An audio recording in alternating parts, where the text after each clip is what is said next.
जाए तो बढ़िया है, ना जगह तो और बढ़िया। जल्दी इस्लामिक राष्ट्र बन जाए। हम तो भैया आर पार के मुंह से निकले, या तो गजवाए हिंद हो या भगवाए हिंद हो।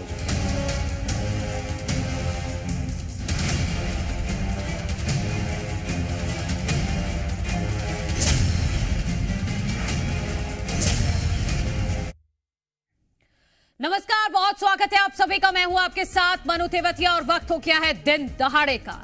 बाबा बागेश्वर धाम के पीठाधीश्वर धीरेन्द्र कृष्ण शास्त्री की हिंदू एकता सनातन पद यात्रा चल रही है और यात्रा के निवाड़ी पहुंचने पर बाबा बागेश्वर धाम ने हिंदुओं से जागने की अपील की। बाबा ने कहा कि गजवाए हिंद हो या भगवाए हिंद, जो होना है जल्दी हो जाए। हम तो आर पार के मूड में हैं।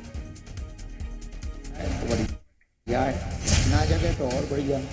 जल्दी इस्लामिक राष्ट्र बन जाए। हम तो भैया आर पार के मुंह से निकले, या तो गजवाए हिंद हो या भगवाए हिंद हो।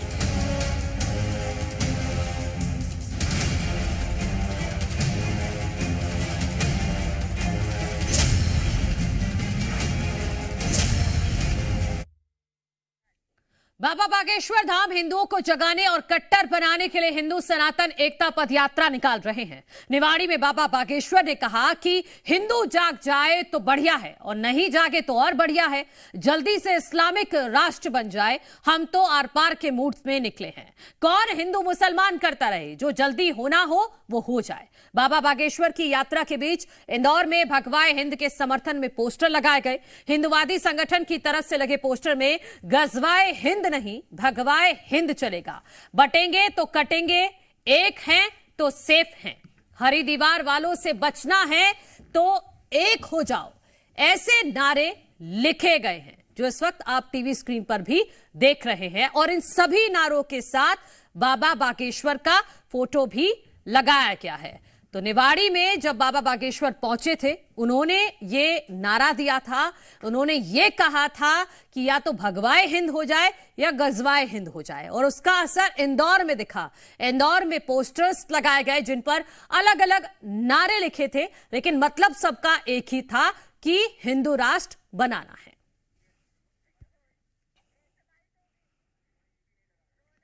हिंदू जग जाए तो बढ़िया है, ना जगह तो और बढ़िया है। जल्दी इस्लामिक राष्ट्र बन जाए। हम तो भैया आर पार के मूड से निकले, या तो गजवाए हिंद हो या भगवाए हिंद हो जाए। हिंदुओं को मंजिल तब प्राप्त होगी जब नारी नारायणी बन जाएगी।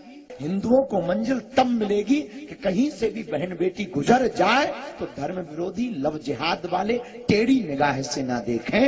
हिंदुओं को मंजिल तब मिलेगी जब हिंदू रह करके हिंदुस्तान में हिंदू राष्ट्र का झंडा फहरा देंगे, तभी हिंदुओं को मंजिल मिलेगी।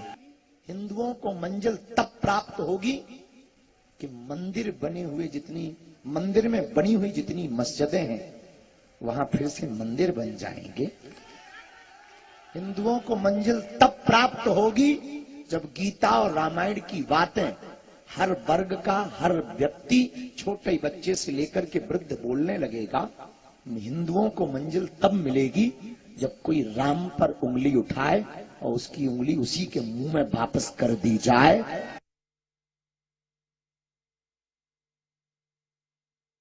में है बाबा बागेश्वर। उन्होंने अपने इस बयान से साफ कर दिया है। निवाड़ी में जो बयान दिया है उसके बाद इंदौर में पोस्टर्स लगाए गए हैं जिन पर अब लिखा है कि या तो गजवाए हिंद हो जाए या भगवाए हिंद। कटेंगे तो बटेंगे, एक हैं तो सेफ हैं। लव जिहाद, थूक जिहाद से बचना है। ये सभी नारे लगाए गए हैं इंदौर में। इसी पर चर्चा करने के लिए हमारे साथ मेहमान जुड़े हुए हैं, उनका रुख हम करेंगे। भारतीय जनता पार्टी का पक्ष रखने के लिए हमारे साथ प्रियंका दुबे जी हैं, कांग्रेस पार्टी की तरफ से हमारे साथ अभिनव बरोलिया जी हैं और साथ ही साथ हमारे साथ हैं हिंदू धर्मगुरु गुरु शैलेशानंद महाराज जी। आप सभी का बहुत बहुत स्वागत है। गुरु शैलेशानंद महाराज जी, आपसे मैं शुरुआत करूंगी चर्चा की। अब बाबा बागेश्वर आर पार के मूड में दिख रहे हैं। वो ये कह रहे हैं दो टूक, या तो गजवाए हिंद हो जाए या भगवाए हिंद हो जाए, लेकिन जो भी हो जल्दी हो। देखिए, ये तो स्पष्ट है कि उनकी यात्रा का उद्देश्य हिंदुओं की एकता है और उस हिंदुओं की एकता के अंदर उनकी वाणी से अनेक बातें अभिव्यक्त होंगी और निकलेंगी।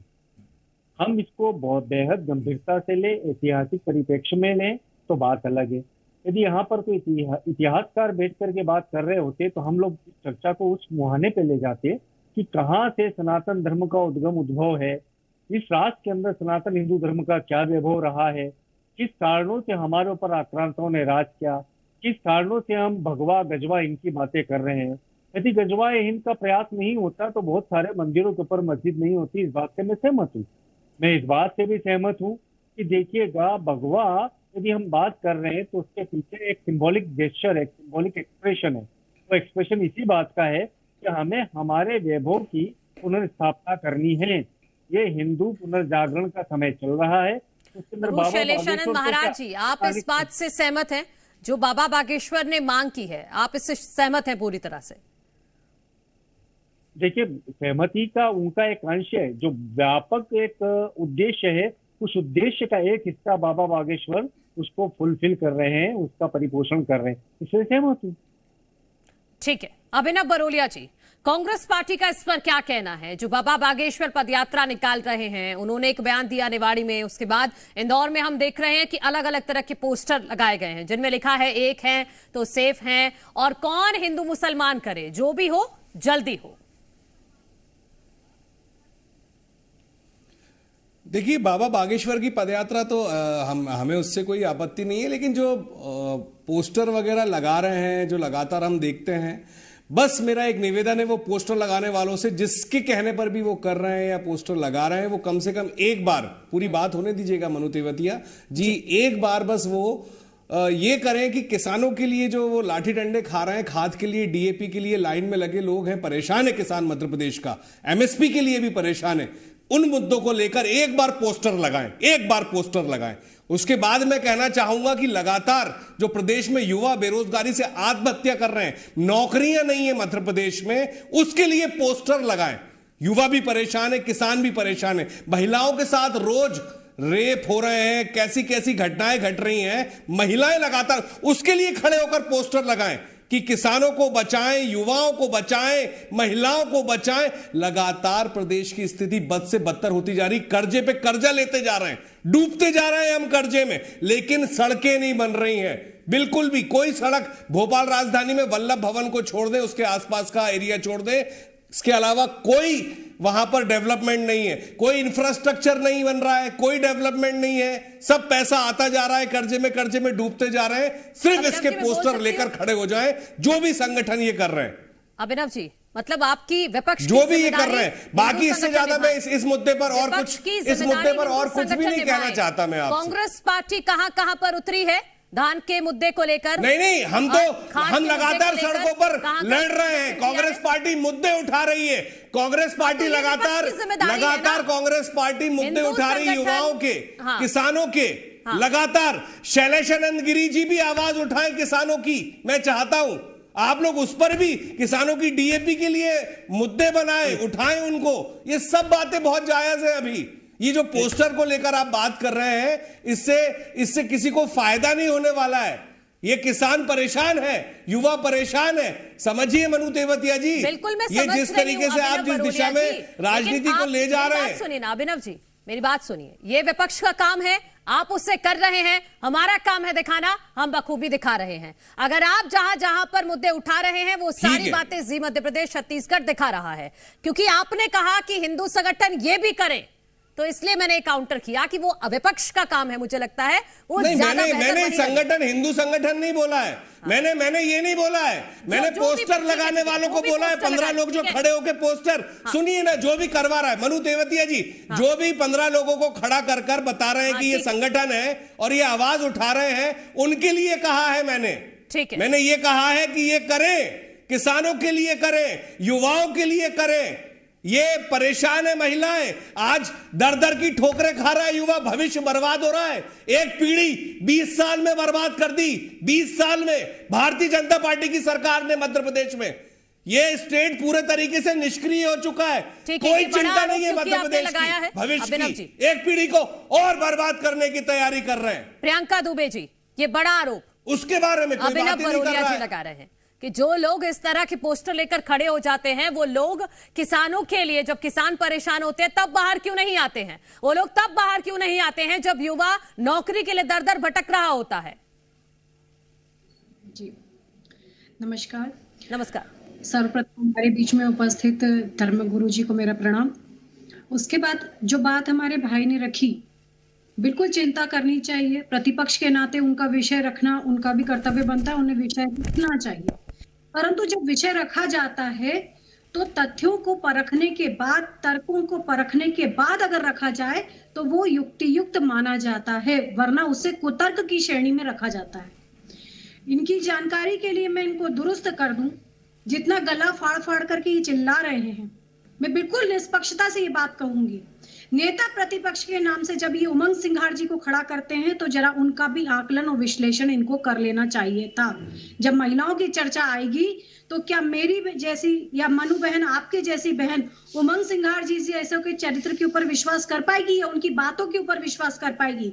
ये तर्कपूर्ण होना चाहिए, बजाय, मैं किसी पे भी आरोप नहीं लगा रही हूँ, परंतु अगर मेरे सामने कोई ऐसा व्यक्ति खड़ा हुआ हो जिसके ऊपर उत्पीड़न के मामले कायम हो, तो क्या किसी का मनोविज्ञान ऐसा कहेगा कि उसके ऊपर मुझे विश्वास करना चाहिए? ये तर्कपूर्ण बात है। इसको भाजपा के प्रवक्ता के हिसाब से आपको सुनना है तो सुने, अन्यथा आप एक बहन के हिसाब से भी सुनना चाहते हैं तो ये आपके बेहतरी के लिए होगा। बेहतर होगा जो लोग रस और चाशनी की बात करेंगे, आइटम कहेंगे बहनों को। क्या कोई भी बहन, मैं तो कहती हूँ, मैं हूं, चाहे मनु बहन हो, चाहे XYZ, आप किसी बहन को ले लीजिए, जो लोग इस प्रकार की टीका टिप्पणी करेंगे तो बहनें उनसे बात करने में संकोचाएंगी, बात नहीं करेंगी, उनके साथ खड़े होने में संकोच करेंगी। तो आप लोगों को पहले ये आकलन करना चाहिए कि हमने अपना फ्लैग किसके हाथ में देके रखा हुआ है। हम जिनकी चर्चा कर रहे हैं, जिनके ऊपर विश्वास करने की बात कर रहे हैं, क्या वो विश्वास के लायक है? क्या वो हमारा विषय रख सकते हैं? क्या वो इतने दूध के धुले हुए हैं? उसके बाद अब बात करती हूँ मैं किसानों की। इतना चिल्लाने से पहले मेरे मुल्ताई के जो 24 भाइयों के ऊपर गोलियां आपने बरसाई थी, आप पहले उनका जवाब दीजिए। किस तरीके से वहां पर गोलियां बरसा करके आज तक उनका मामला तक कायम नहीं किया गया, उल्टा उन्हीं के परिवार को भुगतना पड़ा। पहले आप उन 24 को न्याय दे दीजिए, तो आपके ऊपर बाकी किसान भी विश्वास कर लेगा। जिन किसानों की आप चिंता करते हैं, आप कर्नाटक में चिंता नहीं करते, आप तेलंगाना में चिंता नहीं करते, आप हिमाचल में चिंता नहीं करते। बस सारी चिंता अगर आपको होती है तो वो सिर्फ मध्य प्रदेश में होती है। केरल में मेरी हजारों बहनें गायब हो गई, प्रियंका जी नहीं निकली। आप हाँ प्रियंका जी, लेकिन जो मुद्दा है आज का, जो मुद्दा है आज का, उस पर मैं चाहूंगी कि आप टिप्पणी कीजिएगा। हमारा देश विविधता में एकता का देश है। हम पंथ संप्रदाय में बटे हुए लोग नहीं हैं। हम एक मानसिकता मान के चलते हैं, वो है पंथ निरपेक्ष मानसिकता। ये जो फूल का गुलदस्ता बना हुआ है, इसमें विभिन्न भांति की खुशबू देने वाले फूल धर्म के रूप में विराजते हैं। हर धर्म का संभाव हमारे पास है।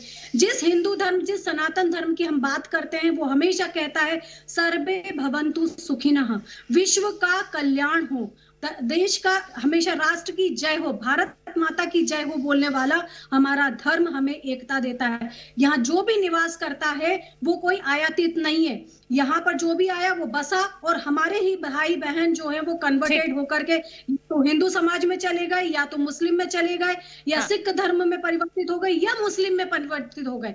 तो यहाँ जो निवास करते हैं वो मेरे भाई है, वो मेरी बहन है, वो मेरे इसी गुलदस्ते के फूल हैं।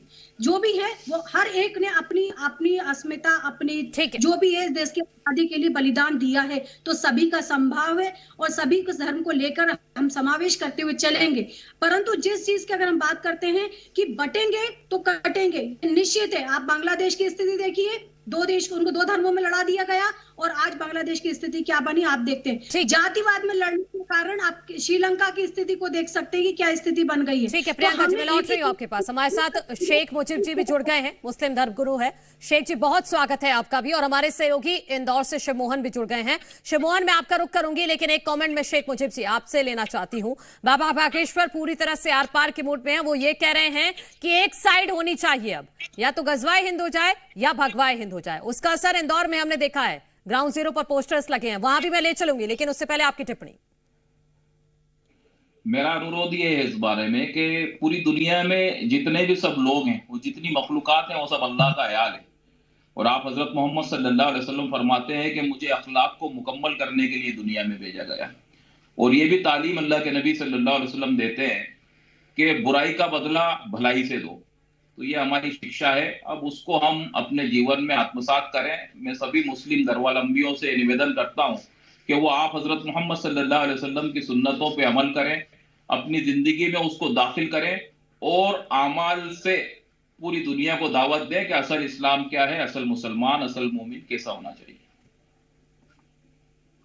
ठीक है, और जहां पर ये पोस्टर्स लगाए गए हैं, वो पोस्टर्स में जो कुछ लाइनें हैं उस पर मैं शेख मुजीब जी आपसे टिप्पणी लूंगी, लेकिन मोहन मेरा इसके बारे में अनुरोध ये है मैडम कि धर्म जो है वो धारण करने की विषय वस्तु है, और धर्म को धारण करना चाहिए, आदमी को जीवन में आत्मसात करना चाहिए। और राजनीति के लिए कोई भी व्यक्ति या अपने फेमस होने के लिए या अपने आप को प्रचारित करने के लिए पोस्टर का तो प्रयोग प्रचार के लिए किया जाता है, धर्म का प्रयोग जो है वो धारण करने के लिए जाता है। तो मुझे बाबा बागेश्वर के पोस्टर से कोई आपत्ति नहीं है, वो पोस्टर लगाना चाहे तो लगाएं और अपना प्रचार करें।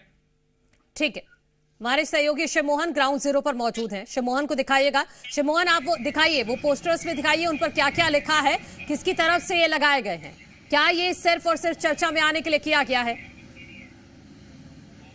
देखिए,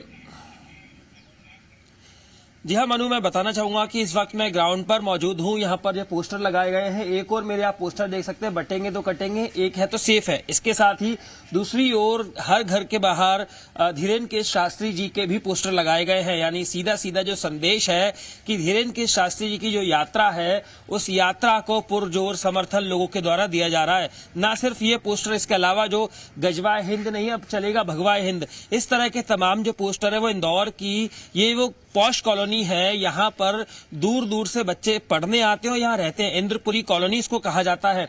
यहाँ पर सुबह से ही जो लगे हुए पोस्टर पूरे सभी तरफ चर्चा का विषय बने हुए हैं, जिस पर साफ साफ आप देख सकते हैं, गजवाए हिंद नहीं, अब चलेगा भगवाए हिंद, हिंद एक है तो सेफ है। ये हिंद राष्ट्र संगठन है इंदौर का, जिसके द्वारा ये पोस्टर लगाए गए हैं। और पोस्टर लगाने के साथ ही उन्होंने साफ साफ जो है संदेश दिया है, जो धीरेन के शास्त्री जी की जो यात्रा चल रही है उसके समर्थन में। और चूंकि कल उनके बयान का भी समर्थन दिया गया, जिसमें कहा गया था कि अब गजवाए हिंद नहीं, भगवाए हिंद चलेगा, जिसके बाद इंदौर शहर में यह पोस्टर लगाए गए। हालांकि पोस्टर के बाद राजनीति गर्माती हुई नजर आ रही है। कांग्रेस एक और वहीं इस पे ध्रुवीकरण का वो लांछन जो है बीजेपी के ऊपर लगा रही है, बीजेपी इसको बचाव के तौर पर देख रही है। परंतु इस तरह के जो पोस्टर हैं वह कहीं ना कहीं इंदौर शहर में लगने के बाद जो धीरेन के शास्त्री जी की यात्रा है उसको और कामयाबी की ओर देखते हुए नजर आ रहा है कि इंदौर के जो लोग हैं, और ऐसी पॉश कॉलोनी में पोस्टर लगना, यहाँ पे एक एलिट क्लास लोग रहते हैं, पढ़े लिखे लोग रहते हैं, उनके घरों के बाहर अगर इस तरह के पोस्टर लग रहे हैं, हमारे साथ मैं फिर लौटूंगी आपके पास। शेख मुजीब जी, इस नारे पर जो एक है तो सेफ है का नारा दिया जा रहा है, और ये इससे पहले बाबा बागेश्वर ने भी कहा है, इसको लेकर आपकी क्या टिप्पणी है? फिर मैं गुरु शैलेशानंद महाराज जी के पास जाऊंगी। ये नारा तो अल्लाह रब्बुल इज्जत ने पूरी दुनिया को एक बनाया है, सारी मखलूकों को एक बनाया है, एक बाप और एक माँ की सब संतानें हैं। तो ये तो सर्वविदित नारा है, जब से ब्रह्मांड से दुनिया की जब से उत्पत्ति हुई है और अंत तक यही नारा चलेगा कि एक है तो सेफ है। हम सब लोग मिलके हिंदू, मुस्लिम, सिख, ईसाई आपस में भाई भाई इस भावना के साथ एक दूसरे के धर्म का सम्मान करते हुए, एक दूसरे की भावनाओं का सम्मान करते हुए, एक दूसरे के साथ सहयोग की भावना से रहते हुए और एक दूसरे की मदद करें और सारे मखलूक के साथ अच्छा व्यवहार करें, तो यही एक है तो सेफ है और बटेंगे तो कटेंगे, यही नारा है। तो मैं तो समर्थन करता हूं इसका कि हम सब एक रहें और सेफ रहें और भारत पूरे विश्व में विश्व गुरु के रूप में अपनी पहचान स्थापित करे। और हमारे यशस्वी प्रधानमंत्री जी भी यही फरमाते हैं कि सबका साथ सबका विकास। अब इस तरीके की भावनाएं अगर कोई पार्टी या कोई संगठन इस तरीके की लाता है कि जो आपस में द्वेषता की भाव पैदा करता है, तो इसका तो उन्हें विचार करना चाहिए कि भाई वो भारत के शुभ चिंतक है कि नहीं। गुरु शैलेशानंद महाराज जी, तो जब नहीं, मेरा एक सवाल है कि क्या जरूरत है इन सब चीजों की, इन नारों की, इन बातों को बताने की? समाज में एकता नहीं है क्या उस तरह से? देखिए, सत्य है, अभी पूरे विश्व को जरूरत है। हम देखते हैं जिसे बोलते हैं उग्र राष्ट्रवाद हो या उग्र धर्मवाद हो, मैं इन दोनों के खिलाफ बोलता रहा हूं कि वैश्विक इतिहास से कहता है कि उग्र राष्ट्रवाद भी जब होता है तो कहीं ना कहीं युद्ध की आकांक्षाएं बढ़ती है। उग्र धर्मवाद भी होता है जब यह हुआ है। इस राष्ट्र के साथ तो सदैव से हुआ है। मध्यकाल के आक्रांताओं की यादें आज तक हमारे मन के अंदर है, इस कारण से ये एकता का बोध है। मैं आपको ये बताना चाहता हूँ, अभिनव जी कुछ कह रहे थे उसको पर भी मैं कहना चाहता हूँ कि देखिए, मैं अभी पिछले महीने कोरिया में था, जहाँ संयुक्त राष्ट्र संस्था के द्वारा वैश्विक एकता के ऊपर एक सेमिनार था, बड़ी सभा थी। उसके अंदर हमने एक नारा दिया जिसको पूरे विश्व ने चिकारा, वो था वी आर वन, हम सब एक हैं। तो मैंने तो विश्वविद्यालय के अध्यक्ष काल से लेकर के अभी तक मैं लगातार से नारे लगाते आया हूँ, अलग अलग परिप्रेक्ष्य के अंदर एकता का बहुत निरंतर रूप से आना आवश्यक है। रही बात, हम ये बात कर रहे हैं कि हमें किन मुद्दों के ऊपर बात करना चाहिए। आज एक धर्म ये जो नारा है, हाँ एक है तो सेफ है, इसका तो मतलब ये है ना कि हम सब एक साथ हैं, चाहे वो किसी भी धर्म से क्यों ना हो। ठीक है, यूनाइटेड एक रहेंगे, एकता रहेगी तो सेफ रहेंगे। फिर इसे एक विशेष वर्ग से जोड़ के क्यों देखा जाता है? ये देखिए, कुंद मानसिकता के कुछ लोग हैं जिसका राजनीतिक या क्षणिक लाभ उठाने के लिए कहते हैं। अन्यथा तो कहा गया है ना, united we stand, divided we fall. हम यदि सभी एक रहते हैं तो कौन आक्रमण कर पाता? 500 से ज्यादा राजा थे हमारे पास में, किंतु एक नहीं थे, इस कारण से हमारे देश के ऊपर गुलामी आई। तो ये स्पष्ट समय की एकता से भी हम सबक ले रहे हैं। हम निरंतर रूप से देख रहे हैं कि इतना महान अखंड भारत का जो टुकड़ों टुकड़ों में बढ़ गया, और ये स्पष्ट है कि बांग्लादेश का श्रीलंका हुआ, यहाँ ने कि हम पेनिनसुला से लेकर हमारे पूरे मध्य भारत को हम देख लें। ठीक है गुरु शैलेशानंद महाराज जी, माफी के साथ आपको टोक रही हूँ, मेरे पास इतना ही वक्त था। आप सभी का बहुत बहुत शुक्रिया इस चर्चा में शामिल होने के लिए। तो बाबा बागेश्वर की पदयात्रा लगातार जारी है और जहां जहां से वो गुजर रहे हैं, बड़ी बातें उनकी तरफ से कही जा रही हैं। इस पदयात्रा से जुड़े सारे अपडेट जी मध्य प्रदेश छत्तीसगढ़ अपने दर्शकों तक पहुंचाता रहेगा। फिलहाल दिन दहाड़े में इतना ही, एक छोटा सा ब्रेक ले रहे हैं।